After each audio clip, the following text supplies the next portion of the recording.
India's Defence Ministry has said 2025 will be the year of defence reform. It's the first time it's been called that. India has made impressive strides in indigenous capability in the last couple of years. We've boosted exports and we've prioritized local procurements for the Defence Ministry. Now, in a few months from now, the first theatre commands for the armed forces will be created.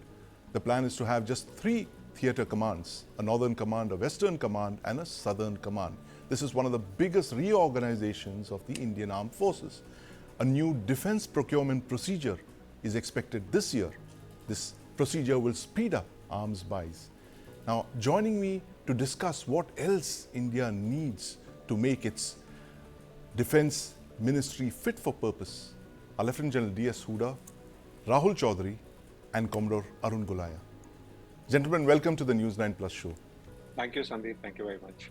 General Hooda, 2025, the year of defence reform, the Defence Ministry has just called it that. It's the first time that's they've used this nomenclature. What is, to your mind, the biggest reform that we're likely to see in 2025? So, Sandeep, I think when you're looking at defence reforms, the one thing that everybody is sort of waiting for, and it's been some time now, is the integration of the services, the creation of the integrated theatre command. I think that will set the stage for jointness, integration, joint warfighting plans. So, to me, I think that would be a key to when you're looking at military reform. There are other areas. I think one key area that also requires reform is military procurement processes, because the way technology is going, if you're going to spend years and years on procuring technology. We'll come to the defence procurements discussion point, General Hooda. But first, the theatre commands itself. Explain to us why it's going to be such a sweeping reform. This is possibly one of the biggest reorganization of the Indian Armed Forces post-independence. Tell us why this is such a big deal. So, Sandeep, we are all aware that currently the operational planning is in service-wise compartments. So, there's really no joint planning. And that obviously is not the way to go as far as future warfighting is concerned. We need the 3 services integrated together. We're also talking of emerging domains, information warfare, cyber, and these are things which cut across all the 3 services. And unless they are looked at in a cohesive manner, we are not going to get proper doctrines and strategies together. We also need to integrate things like training. For example, why should helicopter training on the same equipment be done separately by the Army, separately by the Air Force? Right.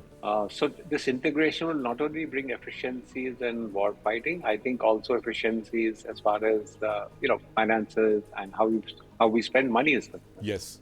Rahul Chaudhary joins us. Rahul, how can you speed up procurements? This entire thing of having the best procurement systems in the world, the best procedures in the world, which, as I was telling General Hooda, many argue that it's meant to keep the armed forces away from weapons. It takes decades to acquire weapon systems. And as the Defence Secretary recently came out very strongly to suggest that the delays were not just on account of the bureaucracy, that probably the military also had to take a fair share of the blame. Everyone's involved in this. What would you suggest as a reform in 2025, if you are to actually have a year of defence reform? What is the most important reform that you would like to see in the DPP 2025? TPP process, if you go back into history, is a copy of an American process. Right. After the Kargil war, we went in and copied the American procurement process. An American procurement process has one thing central: programs of record, which we called acceptance of necessity here. Yes. Unfortunately, that piece is the most detailed piece in America. Acceptance of necessity equivalent, which is program of record, is where you go through the entire process of thinking through from the doctor perspective to taking it into what you really want to do. Right. We don't even spend, I mean, in fact, the DPP 2016 onwards or 2018 onward, we reduced this whole damn thing to a sham. Right, right. So more focus on the acceptance of necessity at the very basic Acceptance of stage. necessity. No, no, please understand the acceptance of necessity or the American program. Yes, They break the program down how they will test each phase yes, of the program. right, Some of the programs, some of the technologies which they would be trying to develop through DARPA are yes, not there. So they right, know they would be having failures. right, So all of that is documented, and all the testing mechanisms are also thought through and developed. right. Absolutely. Where is testing mechanism here? In this country, I mean, till few years back, even the test ranges were impossible for private sector to even Absolutely. It's been access. a slow battle, Rahul Chaudhary, and I've been in touch with you for nearly 2 decades, right from the Kelkar Committee report right up to the year of reform 2025. But General Huda, is there a case for actually revising our procurements based on the experience of the theatre commands? Once we put all these joint warfighting capabilities together, would there be a need to revise the way we are, for instance, acquiring equipment or, as you pointed out, training our forces? Sandeep, I think revising procurement processes is an absolutely essential requirement. One, of course, is when integration happens, then you're not buying platforms separately for all services. Right. The Apache helicopters, for example, the Air Force bought them separately, Yes. the Army bought them separately. So you can have a more coordinated procurement. The other reason I say procurement processes need change is if you look at our history of procurement, it takes an agonizingly long time for us Yes. to procure equipment. Right. And if you're looking at modern technologies, everyone's talking about AI and cyber, quantum, etc., coming Yes. in future. We can't be waiting 5-6 years from Right. the time that we decide to buying it, because by then the technology is completely outdated. Right, absolutely. And I have to ask you about the defense budget, General Huda. Now, that's one of the biggest discussion points, the fact that we have the 4th largest defense budget in the world, which is about $74 billion. The next union budget is around the corner. Is there a case for India to increase its defense budget over and above the annual increase, which accounts barely for inflation?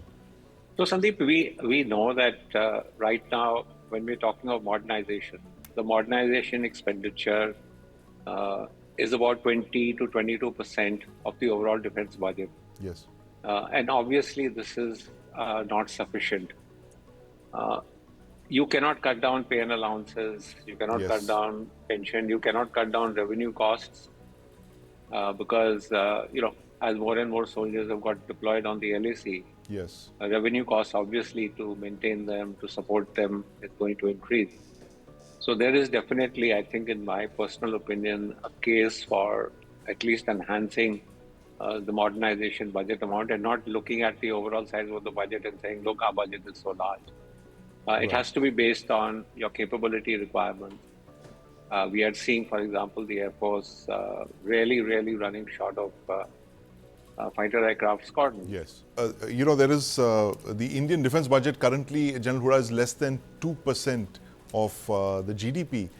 There is a argument which says that we should actually cross the 2% mark and increase it several times more than just that. Is there a sense in doing that, you think? So, Sandeep, my own suggestion would be, rather than looking at what percentage of GDP we have, it should be based on a capability development plan. So the military makes its long-term capability development plan. That unfortunately does not have official sanction of the government.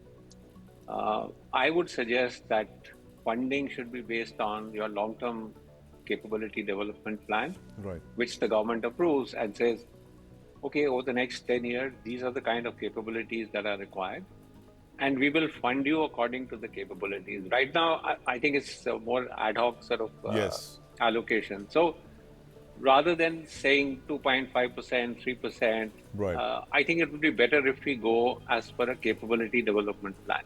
a capability development plan. And now, talking about capability development, of course, there is this bugbear of procurements, General Huda. India has some of the best defense procurement procedures in the world. But some veterans argue that those procedures are meant to keep weapon systems away from the military.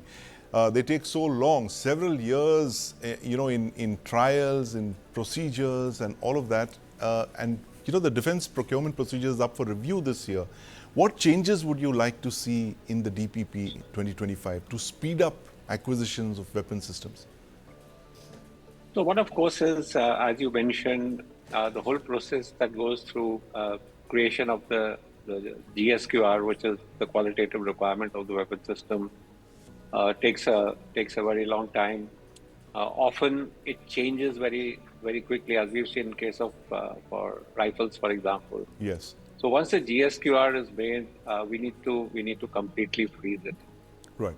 The second thing is, this whole process of, as you mentioned, trials, approvals by different agencies, that needs to be speeded up.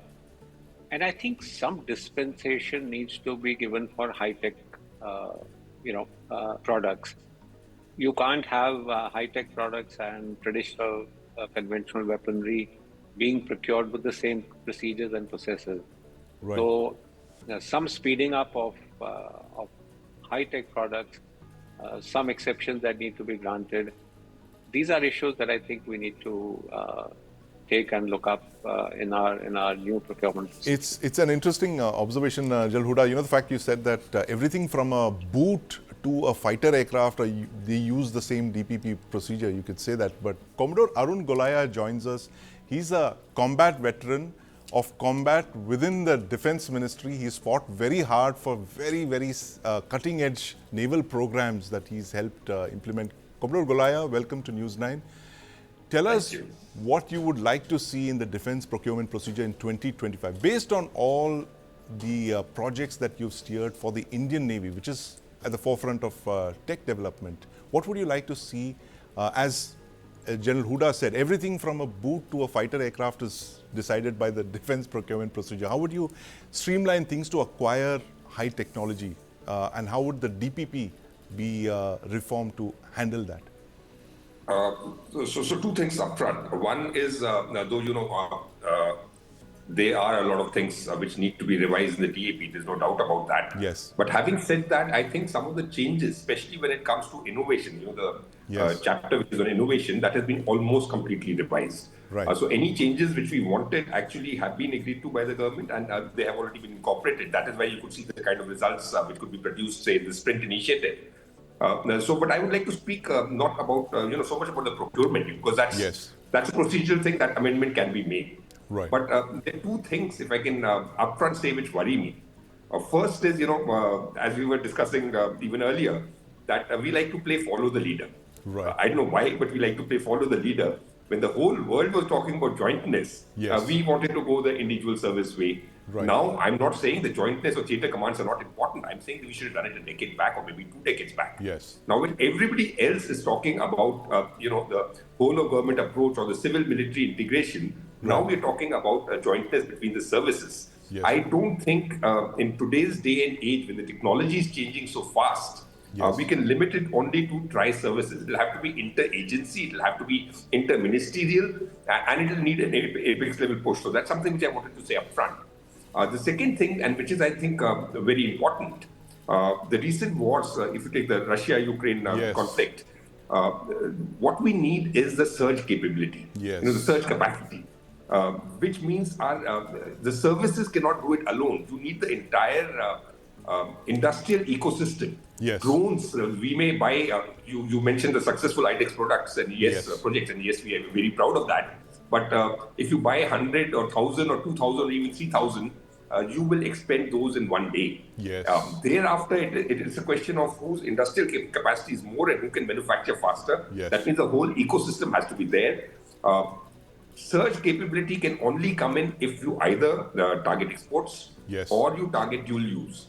Right. as I said, it cannot be the services alone. It will have to be a whole of government All approach. of government approach. Absolutely, Yes, so we Comrade need to Gulai. move towards And that. I want to quote what President Putin of Russia said in September 2017. He said that future wars will be fought by drones, and when one party's drones are destroyed by drones of another, it will have no other choice but to surrender. That's a self-fulfilling prophecy if you look at it, because in the Russia-Ukraine war, this has almost come to pass. As you just said, it's whichever side deploys the maximum number of drones wins that battle or wins that phase of the conflict. But how can we acquire this technology innovation, Rahul Chaudhary, that Comrade Gulaya was talking about, that so that we are not always playing catch up? And I must cite the case of the mounted gun system that you had introduced at Tata Power SED more than a decade ago, when the requirement was still in its infancy, and I believe it was citing some collaboration with a company that was blacklisted that forced you to junk that project. But tell us what we really need to do to foster innovation within the system. The word innovation is a very big word, and the critical piece is time to market. Yes. Okay, and time to market can only happen if you have the flexibility for the company which is trying to bring a product in,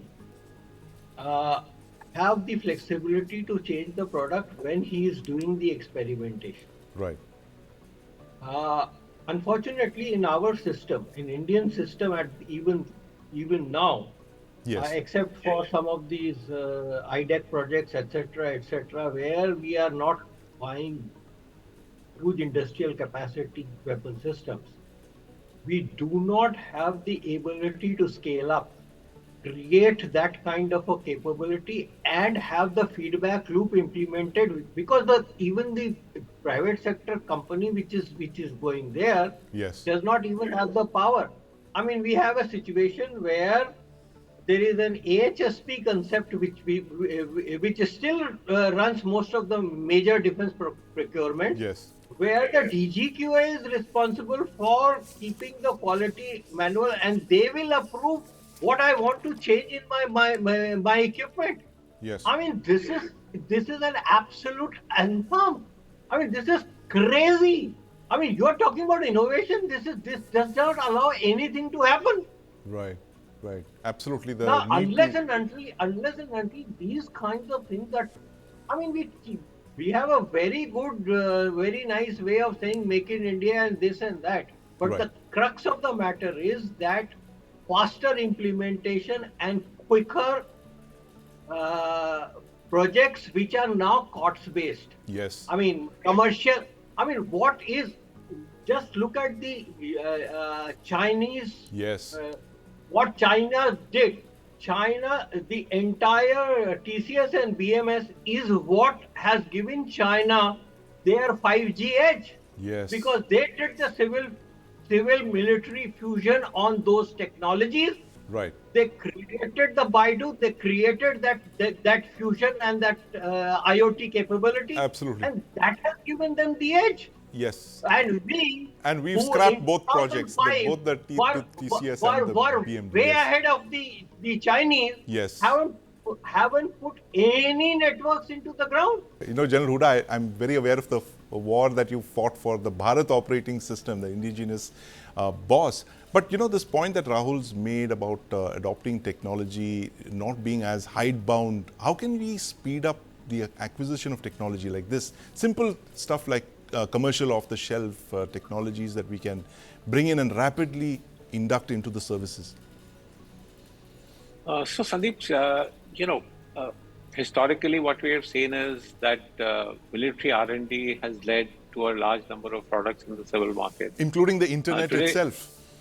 Exactly. Today the situation is reversed. So yes. Today you will find that it's the civil sector, the commercial sector, which is much faster in its innovations, is much faster in adoption of technology. we have unfortunately relied too much on our DRDO to be able to produce and carry out defense R&D. Yes. We now need to seriously start looking at the civilian market Right. and see what is available in that market. What are the dual-use technologies? Yes. And then see how we can adopt these dual-use technologies. And at the same time, I come back to that point. I think some of the procedures that we have put in place, Yes. need to change. Uh, this domination of DPSUs, Yes. domination of DRDO and R&D. I think these are things we need to now look beyond and look at the civil market, because you will Absolutely. find much more innovation and speedier technology adoption there. Yes, Commodore Golai, we were just discussing Trump's Manhattan project a few hours ago, which is that AI, that gigantic Stargate which he's launched, which has huge military implications as well. And this is actually an admission of the fact that what General Huda just mentioned, that gone are the days when the military was at the forefront of innovation. Today it is Silicon Valley that's driving a lot of the innovation. Tell us about civil-military fusion in India. What we really need to do to bring the best of talent from the civil sector, the best of technology from the civil sector to basically give our military the best bang for the buck. So again, I'll answer your question with two quick points before I go into the specific question which you asked about technology acceleration per se, which both the speakers before me had covered. If you notice, the organization which I used to head, the Technology Development Acceleration Cell. Yes. So it was not the Technology Development Cell, it was the Technology Development Acceleration Cell. Yes. So acceleration implies both, from the technology perspective as well as the policy and the procurement. So it's a whole gamut of things when you talk about accelerating. So in today's day and age, with the technology changing as fast, yes. We change our mobile phones every year, a few years. And just to put things in perspective, if you're taking 10 years to develop a system and starting from the QRs process to developing it to doing the trials to inducting it, it will be something like 10 years back maybe there were no smartphones around. Right. So technology is changing that fast. But coming back to your specific questions, that what can we do to have more of civil military fusion? My view would be that the first thing which we need to do is accept failure. That has been a problem of ours. You need to accept failure when it comes to innovation. And the second, and I will relate this to the first point which I had made about yes. playing catch up or playing follow the leader. Right. Technology which we have missed the bus in. We missed the bus in the industrial age. Yes. Let us not miss the bus now when it comes to the information age. When the world is transiting to the information age, the gap between us and the leading nation in the world is narrow. Yes. So now, there's some people who feel that in AI, India should be the use case capital of the world. In which case, then by the time you decide that you may miss the bus again, and when you decide, yes. You'll perpetually be playing catch up if you take that approach. Yes. You should say, due to whatever reasons we missed out on the industrial age. Yes. It may be slightly unpopular, but I would go to the extent of saying technology which is plateaued out, which is now on its way out, even if you have to buy it, buy yes. it. Yes. You should focus on the future. The future, and there I think there is some good news, because even if you see the ASPE technology tracker, critical yes. technology tracker, which is taken out by the Australian ASPE. India was in the top 5 countries in I think 46 out of 64, yes. which is up from just a decade back.